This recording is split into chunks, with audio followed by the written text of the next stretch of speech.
ആണവായുധ ഭീഷണി ഇന്ത്യക്കെതിരെ മുഴക്കിയതിന് പിന്നാലെ പറഞ്ഞതിൽ പാക് സൈനിക മേധാവി അസിം മുനീറിന് വ്യാപക ട്രോളും വൻ വിമർശനവും. ഇന്ത്യയെ ആഡംബര കരാറിനോടും പാകിസ്ഥാനെ ലോഡ് കയറ്റിവരുന്ന ലോറിയോടും ഉപമിച്ചാണ് അസിം മുനീർ എയറിലായത്. പാകിസ്ഥാൻ സൈനിക മേധാവി അസിം മുനീർ അടുത്തിടെ അമേരിക്കയിൽ നടത്തിയ ഇന്ത്യ വിരുദ്ധ പരാമർശങ്ങൾക്ക് മറുപടിയുമായി വിദേശകാര്യ മന്ത്രാലയം ദേശീയ സുരക്ഷ ഉറപ്പാക്കാൻ ആവശ്യമായ എല്ലാ നടപടികളും സ്വീകരിക്കുന്നത് ഇന്ത്യ തുടരുമെന്ന് വിദേശകാര്യ മന്ത്രാലയ വക്താവ് രൺധീർ ജയ്സ്വാൾ പറഞ്ഞത്. ആണവ ഭീഷണി പാകിസ്ഥാന്റെ സ്ഥിരം ശൈലിയാണെന്നും അദ്ദേഹം കൂട്ടിച്ചേർത്തു. ഇത്തരം പരാമർശങ്ങളിൽ നിരുത്തരവാദത്തെക്കുറിച്ച് അന്താരാഷ്ട്ര സമൂഹത്തിന് സ്വന്തമായി നിഗമനത്തിൽ എത്തിച്ചേരാനാകും. സൈന്യം ഭീകര സംഘടനകളുമായി കൈകോർക്കുന്ന ഒരു രാജ്യത്തിന്റെ ആണവ കമാൻഡറിന്റെയും നിയന്ത്രണത്തിന്റെയും സമഗ്രതയെക്കുറിച്ചുള്ള സ്ഥിരമായ സംശയങ്ങളെ ഇത് ശക്തിപ്പെടുത്തുന്നുവെന്നും അദ്ദേഹം കൂട്ടിച്ചേർത്തു. അതേസമയം ഇതേ വേദിയിലാണ് പാക് സൈനിക മേധാവി ഇന്ത്യ ആഡംബര കാറിനോടും പാകിസ്ഥാനെ ലോഡ് കയറ്റിവരുന്ന ലോറിയോടും ഉപമിച്ചത്.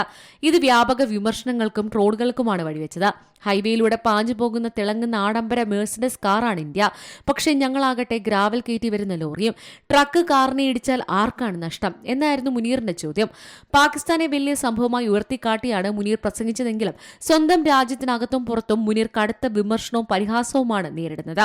അസിം മുനീറിന്റെ സങ്കല്പത്തിൽ പോലും ഇന്ത്യ മഹത്തരവും പാകിസ്ഥാൻ വെറും ട്രക്കുമാണെന്നാണ് വിമർശകർ പറയുന്നത്. News desk Malayalam news. ഏറ്റവും പുതിയ വാർത്തകളും വിശേഷങ്ങളും വിരൽ തുമ്പിലറിയാൻ സീ മലയാളം ന്യൂസ് എല്ലാ ഡിജിറ്റൽ പ്ലാറ്റ്ഫോമുകളിലും ലഭ്യം.